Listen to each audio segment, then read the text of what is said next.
여호수아서는 모세 오경과 이스라엘 역사의 나머지 부분을 연결하는 고리입니다. 학자들은 어떻게 얘기하냐면 모세 오경이 역사서의 첫 번째 단락, 그리고 여호수아부터 그 뒤까지가 두 번째 단락, 그리고 왕정 시대를 다루고 있는 데가 세 번째 단락이다. 이렇게 해석하는 학자들도 있습니다. 자, 그런데 밑줄 그셔야 돼요. 여호수아서에서 눈여겨보아야 할 점은 이스라엘 승리의 원인입니다. 광야에서 이제 갓 들어온 그들이 어떻게 가나안 족속과 전쟁하여 승리할 수 있었을까요? 우리는 여호수아를 떠올립니다. 물론 여호수아라고 하는 걸출한 인물도 있었고 갈렙을 비롯한 여러 명의 유능한 장군들도 있었습니다. 그리고 얼핏 보면 이들의 지도력 아래 이스라엘이 그 가나안 땅 중부부터 가나안부터 딱 치거든요. 이 허리를 끊듯이 중부로 들어가서 남부로 들어가서 마지막 북부까지 올라가는데 이런 모습들을 보면서 참 전략적이고 전술이 참 좋다 이렇게 이야기하지만, 그러나 거기 있는 것처럼 여호수아서는 이스라엘의 숫자나 군사적인 우세보다는 하나님에 대한 믿음과 순종으로 승리를 얻는다고 전해주는 성경책입니다. 말도 안 되는 이야기들이 기록되고 있잖아요. 이따 살펴보겠지만 여리고성 말이나 됩니까? 그냥 뭐 딴 것도 하지 말고 그냥 그 주위를 돌아라. 뱅글뱅글 도는데 성이 무너진다. 질렀더니 성이 막 무너져요. 여러분 이해되세요? 그런 일들이 성경에 기록돼요. 왜요? 이거는 사람의 역사가 아니라는 걸 분명히 알려주기 위해서. 그래서 여리고성 제일 바깥쪽에 테두리 성이 하나 있고 그 안에 다져서 그 다음에 또 성을 쌓고 이렇게 계단식으로 축대를 쌓은 거예요. 도시 전체가 분지처럼 꼭대기에 있었다는 걸 여러분들이 알고, 그러니 이 위에서 이스라엘 백성들이 도는 걸 보고 있으니 얼마나 우습겠어요. 그 전쟁할 때도 위에서 사격하는 게 아래에서 위로 쏘는 것보다 훨씬 더 승률이 높거든요. 그러니 이 여리고에 사는 사람들은 저 성과 그 성벽 꼭대기에서 거기를 매일 한 바퀴씩 도는 이스라엘 백성들을 보면서 쟤네들 뭐 하는 거야 이런 생각하지 않았겠어요? 그럴 때 하나님이 역사하시는 일들이 어떨 때 일어납니까? 말도 안 되지만 순종할 때. 이게 성경이 말해주는 아까 얘기했던 신명기적 사건입니다. 순종하면 이루어집니다. 이해되시죠? 자, 그리고 그 옆에 보시면 그 그림이 여리고성 터입니다. 현재 터고요. 그리고 그 옆에 길쭉하게 되어 있는 게 여리고성을 여기 보면 길쭉하게 되어 있죠? 여기 여리고성 돌 때 불었던 그 뿔나팔입니다. 양각 나팔 이런 식으로 생겼다 해서 보시면 되겠습니다. 자, 그래서 여호수아서는요. 여호수아의 이름이 뭔지 아시죠? 여호수아의 헬라식 이름이 뭔지 아세요? 제수. 예수예요. 예수. 같은 이름입니다. 성경의 여호수아가 둘이다. 예수가 예수다. 그리고 예수랑 여호수아랑 또 똑같은 말이 제사장들 이름에도 나와요. 예수아라고 하는 게 같은 말입니다. 그래서 여러분 기억하시면 좋을 것 같고요. 자, 그래서 여호수아는 그 이름이 여호와는 구원이시다라는 뜻입니다. 그래서 주님이 정복자라는 사실을 상징한다라는 걸 보여주고요. 책 제목은 인물을 따라서 짓습니다. 여호수아가 누군지는 여러분들이 잘 아실 겁니다. 그 모세의 그 종이었죠. 종이었고 그래서 모세가 나중에 후계자로 세웠던 사람입니다. 근데 이 여호수아가 얼마나 부족한 사람이냐면 여호수아서 1장을 보면 막 너무 무서워서 벌벌벌 떠는 모습들이 사실 거기 직접적으로 떨었다라는 표현은 나오지 않아요. 그런데 그걸 추측할 수 있는 단어들이 계속 나옵니다. 너는 마음을 강하고 담대하게 하라. 이게 몇 번 나옵니까? 한 3번 나올걸요? 저도 지금 정확히 기억 안 나는데 3번 정도 나옵니다. 그러면 그 얘기는 거꾸로 얘기하면 뭐예요? 지금 마음이 어려운 거예요. 이걸 내가 모세의 뒤를 이어서 이걸 할 수 있을까? 이게 여호수아의 본래 마음이었습니다. 그런데 하나님이 그에게 계속해서 말씀하세요. 너는 마음을 강하게 하고 담대히 하라. 그때 그냥 거기에 순종했더니 어떻게 됩니까? 나중에 여호수아서 24장까지 갈 때 여호수아가 얼마나 믿음의 사람으로 성장해 나가는지를 여러분들이 알게 됩니다. 그리고 그렇게 성장해 나가는 과정 가운데 여호수아도 실수해요. 기본 사람들이 화친 맺으러 올 때 아주 기본적인 상식이거든요. 멀리서 오면 분명히 뭐라 그래야 되죠? 겉모습이라든지 이런 여러 가지가 있었어야 되는데 단지 그냥 딱 외모만 보고 이 사람들 멀리서 왔고 이 사람들 말이 맞구나라고 인정해버리고 그 사람들과 화친 맺거든요. 기본 사람들이랑. 그들을 멸절시키지 못합니다. 이게 하나님 말씀에 하나님께 물었어야 할 여호수아가 묻지 않아요. 그리고 아이성 전투도 마찬가지고 하나님께 물었어야 되는데 묻지 않다가 죽습니다. 그러니까 이런 여러 가지 여호수아의 실수들이 나오지만 그러나 그의 실수가 날이 가면 갈수록 점점 견고해져서 결국에는 믿음의 사람이 되어간다. 이게 여호수아가 던져주는 또 하나의 메시지입니다. 그렇게 보면 지난주에도 말씀드렸지 오늘 저희가 넘어졌다? 괜찮다고 말씀드렸습니다. 성령의 사람이 어떤 사람인지 말씀드렸죠? 안 넘어지는 사람이 아니라 넘어져도 다시 일어나서 주님을 바라보는 사람이 성령 충만한 사람이에요. 성령 충만하다고 나는 모든 게 완벽해, 배터리 100% 충전, 이건 사기꾼이에요. 사기꾼. 꼭 기억하십시오. 그리고 성령을 자기 마음대로 부린다? 이것도 사기꾼입니다. 지가 뭔데 하나님을 부려요? 말도 안 되는 얘기죠. 이런 사기꾼 사이비에서 빨리 벗어나시고, 그래서 성령 충만은 완전한 걸 의미하는 게 아니라 나는 불완전하지만 그분을 바라볼 때 나는 완전하게 그 방향을 완전하게 걸어갈 수 있다. 이게 성령 충만이라는 걸 여러분 꼭 기억하셔야 됩니다. 자, 넘어가겠습니다. 자, 그래서 연대가 중요한, 여호수아는 거기 보시면은 여호수아가 저술상의 통일성을 가지고 저술했지만 여호수아가 이 책 전체를 저술했다고 보기는 어렵습니다. 왜냐하면 마지막 부분에 보면 여호수아가 죽거든요. 죽은 이후의 일을 누군가 기록하고 있어요. 여호수아가 설마 죽은 다음에 벌떡 일어나가지고 아이고 나 이거 기록해야겠다 하고 기록하지는 않았을 거 아니에요. 그러니까 그 이후의 일들을 누군가 기록했다. 그래서 학자들은 어떻게 얘기하냐면 앞부분은 여호수아가 기록했겠지만 그 뒷부분은 여호수아 사후에 누군가가 그 뒷부분을 첨언하듯이 이렇게 적은 것이 아닌가라고 추측을 합니다. 핵심 단어는 선택하라와 섬기다라는 거기에 돼 있죠. 자, 그리고 히브리어를 써드리는 이유는 그냥 이렇게 생긴 게 히브리어구나 보시라고. 그래서 한국어를 꼭 넣어드립니다. 자, 주제는요, 아까도 말씀드린 것처럼 하나님의 위대한 구원 역사, 이게 주제예요. 여호수아가 잘나서도 아니고 하나님께서 어떻게 이끌어 가시는가, 그리고 그를 어떻게 변화시키시는가 한번 보시면 되고요. 자, 여호수아서의 그 구조는 이렇습니다. 여전히 복잡하죠. 이런 구조. 이게 이제 그 넬슨 성경주석 그 개관에 있는 것들 제가 이제 계속 갖고 오는 건데, 구분을 잘 해놨는데 사실 이렇게 봐도 좀 헷갈리잖아요, 그죠? 그래서 그냥 여호수아서를 읽으실 때는 그냥 이렇게 읽으시면 됩니다. 두 부분의 이야기예요. 하나는 정복 이야기고 하나는 땅 분배 이야기입니다. 그래서 1장부터 12장까지는 가나안 땅을 정복하는 이야기예요. 그래서 1장부터 5장까지는 할례를 행해라, 그 다음에 요단강을 건널 준비를 해라, 여러 가지 이야기들을 하고, 가나안 중부, 여리고를 비롯한 가나안 중부를 치고 가나안 남부로 내려와서 그 다음 저 위에 있는 가나안 북부 하솔 왕이 있던 그쪽까지 올라가는 게 가나안 정복 이야기입니다. 그리고 13장부터는 이제 이 들어간 땅을 어떻게 분배하느냐에 대한 이야기예요. 마지막에는 여러분 여기 기억하시죠?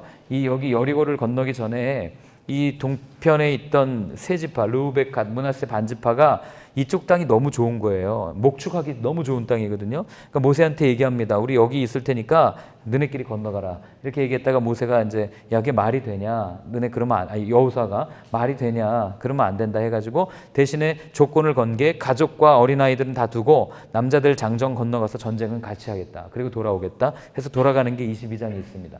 이때도 한번 오해가 있죠. 제단 한번 잘못 쌓다가 민족 또 동족 상잔의 비극을 겪을 뻔하다가 오해가 풀려서 이제 회복이 되고, 마지막 여호수아가 이제 이스라엘 백성들을 모아놓고 설교를 하고 언약을 맺습니다. 유명한 말 나오죠. 너희가 여기 있는 이 땅의 우상들을 섬길 거냐, 아니면 하나님을 섬길 거냐 선택해라. 그게 이제 마지막에 나오는 이야기입니다. 자, 그런데 이제 여기에서 눈여겨볼 게, 이걸 쭉 읽다가 보면 믿음이 어디서, 다 믿음이 사실 믿음 사건이거든요. 여리고도 믿음 사건이고, 요단강 도하도 믿음 사건이고, 전쟁도 믿음 사건이고, 아이성 전투도 그렇죠. 그 다음에 땅 분배할 때도 이게 사실은 다 믿음 사건들이에요. 그래서 여호수아는 믿음을 강조하는데, 하나만 제가 말씀드리겠습니다. 이 사람들이 이제 이렇게 여기가 이제 모압평야 이렇게 밑에서 올라오거든요. 올라와서 이제 여기가 이제 헤스본산, 그 모세가 죽었던 고산인데 여기를 건너야 됩니다. 근데 요 강 이름이 뭐냐면 여기 이제 갈릴리에서 사이로 흘러가는 요단강이에요. 근데 이 요단강은 평상시에는 그렇게 깊지가 않습니다. 그냥 뭐라고 그래야 되죠? 그냥 시내라고 그래야 되나요? 아니, 너무 작은 시내는 아니지만 한강보다는 훨씬 작은 그런 강입니다. 그런데 이 강이 이 보리를 거두는 시기, 여름이죠. 보리를 거두는 시기가 되면 우기거든요.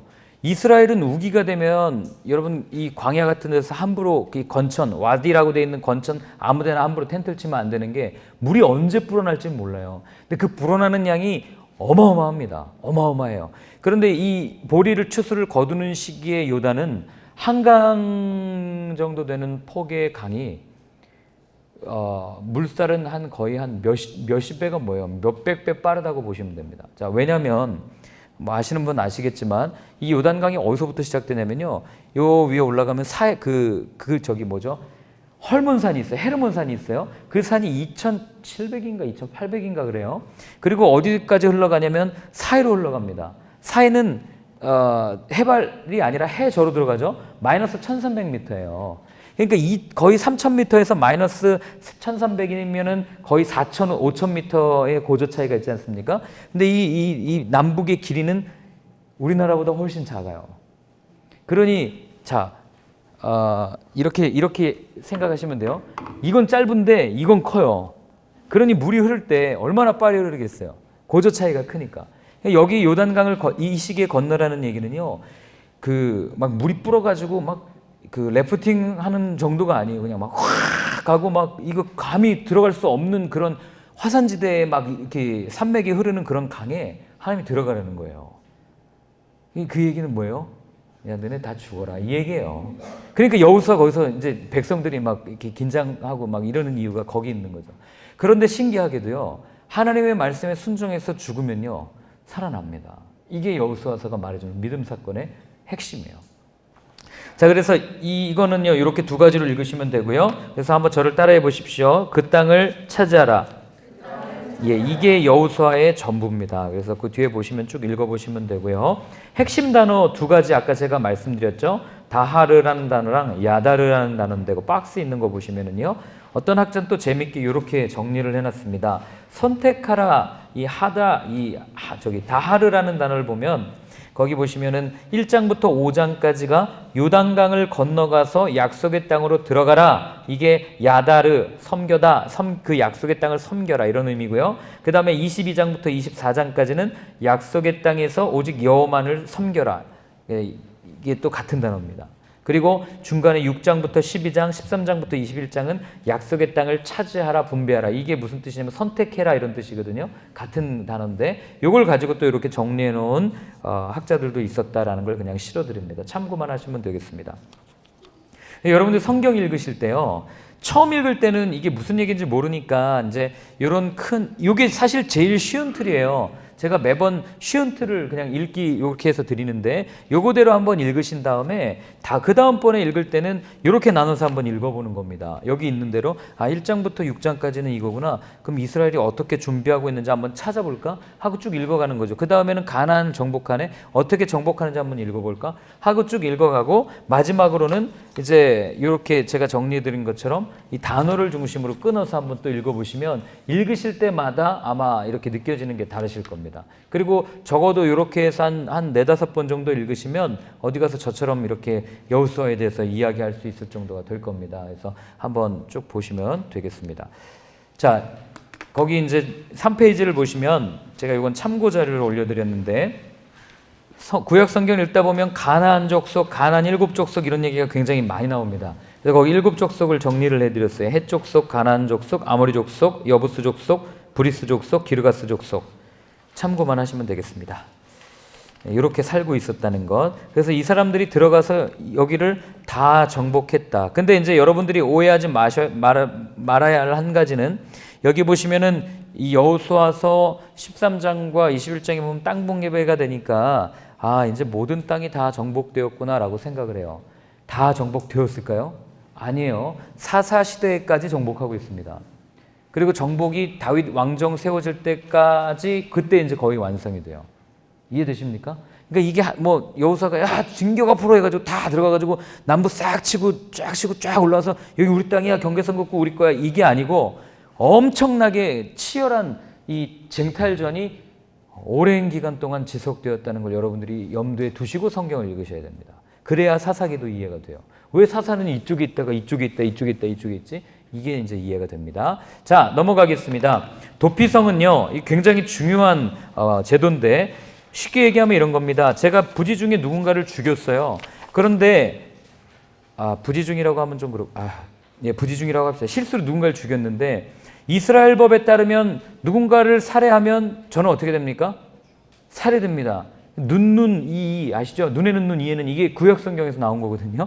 그러니까 눈에는 눈, 이에는 이 제가 나를 죽였으니까, 아니 우리 아버지를 죽였으니까 쟤를 죽이든지 제 아버지를 죽이든지, 이게 구약의 율법이에요. 그래서 제가 이거 구약 율법할 때 사실 이거 그냥 건너뛰었는데, 그러면서 그러죠. 구약 참 하나님 모나다. 그래도 용서해 주면 되지. 그걸 또 다 그대로 치라고 그러나. 근데 여러분, 여기에 이렇게 하는 게 왜 하나님이 그렇게 말씀하신지 아세요? 눈에는 눈, 이에는 이, 손에는 손, 발에는 발. 이렇게 말씀하신 이유가 뭐냐면, 그 당시 있던 다른 고대 법전들을 보면요, 누군가 와서 제 손을 잘랐어요. 그럼 복수는 어떻게 법에 기록되어 있습니다. 상대방의 두 손만 잘라라, 이렇게 되어 있어요. 이해되십니까? 아니면 상대방이 와서 제 다리를 잘랐어요. 그럼 가가지고 상대방의 목을 쳐라. 이게 법이었다고요. 그러니까 내가 당한 거에 몇 배로 갚아줄 수 있도록 한 게 당시 다른 문명들의 법이었어요. 근데 하나님은 그렇게 하지 않으셨다고요. 너 요만큼 손해봤으면 너 요만큼만 보복해. 요거예요. 이해되세요? 예, 그래서 그거라는 걸 생각을 가지고 이걸 보시면, 도피성을 주는데 이게 뭐냐면, 제가 실수로 사람을 죽였어요. 그럼 저는 죽어야 돼요. 맞습니까? 그런데 제가 예를 들면 오늘날로 예를 들면 트럭이 가고 있는데, 물론 구속됩니다. 트럭이 가고 있는데 이걸 단단히 묶었는데도 이 철사가 하나 탁 빠졌어요. 뒷차를 탁 찔렀어요. 그래서 이 어려움, 이게 사고가 났어요. 그럼 어떻게 되겠습니까? 인명사고 나오면 구속이에요. 맞잖아요. 그런데 이런 법을 안 두고 그냥 만약에 네가 죽였으니까 너도 사형이야 해서 트럭 운전사 목매달아 죽일 수는 없잖아요. 근데 이렇게 억울한 사람들, 어쩔 수 없이 내 의지와 상관없이 사람을 죽인 사람들을 하나님이 어떻게 했냐면, 이 이스라엘 12지파가 들어가는 각 지역에 이렇게 성들을 하나씩 줍니다. 동쪽에 3개, 서쪽에 3개. 그래서 여기를 가는 거예요. 여길 가면 삽니다. 누가 살 때까지요? 그 사람이 죄를 저질렀던 시대의 대제사장이 살 때까지는 여기 들어가면은 누구도 와서 해코지할 수가 없어요. 이해되십니까? 약자들의 또는 억울한 사람들의 피난처가 도피성이었다. 이걸 여러분들이 기억하시면 됩니다. 그리고 그 도피성은 거기 있는 것처럼 레위인들이 거주하는 성읍 가운데에서 정해졌습니다. 레위인들은 보면은 땅을 하나도 안 줘요. 왜냐하면 이 사람들은 하나님을 섬기는 사람들이기 때문에 이 기업을 주지 않습니다. 그래서 어떻게 하냐면 나머지 11지파가 레위 지파들이 살 수 있는 땅을 나눠줘요. 예를 들면 저희가 서울 특별시를 만약에 유다 지파가 받았다. 그럼 유다 지파가 받은 서울 특별시 중에 용산구는 레위인들이 살아라 하고 일부를 떼준 거예요. 그게 레위인들의 성입니다. 48성읍인데 그 성들 중에 몇 개를 골라서 그 도피성을 만들어 놓은 거예요. 여기를 들어가면 안전해요. 그러니까 여기는 뭐 어떤 법도 통하지 않습니다. 들어가면 그냥 안전한 겁니다. 이해되시죠? 그래서 부산, 대구, 광주 이렇게 만들어 놓고 그 가운데 서울에서는 용산구를 도피성으로 했다. 그러면 각처에서 살인한 사람들이 그 용산구 경계 안으로 들어가면 죽임을 면할 수 있다. 이게 도피성 제도입니다. 그런데 놀라운 건 이 도피성이 각 그 어느 지파에 있든지 거기 제가 써놨는데 약 32km인가요? 32km 이내에 위치하고 있어요. 한쪽에 몰리지도 않았고, 예, 멀리 떨어지지도 않았습니다. 그러니까 누구든지 도피성으로 들어올 수 있게 만들어졌습니다. 그래서 이 도피성이 의미하는 건 뭐냐면, 거기 이제 밑에서 2번째 단락 아래서 3번째 보면, 하나님은 사람이 고의로 이웃을 모살하였으면 살인자가 거룩한 단에 있을지라도 끌어내어 죽이라고 명령하신 바 있습니다. 이 도피성은 중한 과실죄를 지었으나 구원을 기다리는 자들의 피난처인 것입니다. 이렇게 써놨죠. 이거를 그냥 오늘의 우리를 통해서 이야기하면 여기서 누가 드러나는지가 보여요. 자, 이런 거죠. 우리는 아담의 죄를 가지고 죄성을 이어받아서 원죄를 이어받아서 사는 죄인이라고 이야기하지 않습니까? 그러니까 우린 눈만 뜨면 누군가를 어떻게 괴롭힐까를 묵상하는 사람들이에요. 어떻게 하면 저 사람을 힘들게 할 수 있을까? 어떻게 하면 저 사람에게 고통을 부여할 수 있을까? 제가 나쁘다는 게 아니라 어떻게 하면 저 사람보다 내가 좀 더 편하게 살 수 있을까? 근데 세상은 참 공평해요. 내가 편하기 위해서는 누군가 눈물을 흘려야 됩니다. 그러니까 아세요? 그런 일들을 위해서 내가 어떻게 하면 편하게 할 수 있을까? 이걸 고민하는데, 그런 우리 가운데 우리가 죄를 지어서 우리는 사실 어딜 가나 이 사망의 이 우두머리인 원수, 이 마귀가 와가지고 딱 낚아채기 너무 좋은 거예요. 내가 오늘 너 데려가야 되겠다. 넌 같이 가자. 지옥으로 가자. 그런데 그 사망으로 가는 길을 막아주는 역할, 피난처 되는 역할, 누구든지 어떤 죄를 지었어도 그분 앞에 나오기만 하면 영원한 생명을 얻겠다고 막아주시는 우리의 강한 산성 되시는 분이 이 도피성을 상징하는, 이해되십니까? 누구시죠?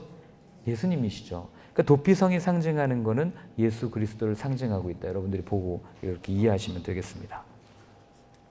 그걸 써놨는데 도피성을 통해 말씀하고자 하는 메시지는 그리스도의 공로를 힘입어 은혜를 얻지 않고는 한순간도 살 수 없는 존재, 인생이 피난처가 되어주셨습니다. 이게 이제 여호수아입니다.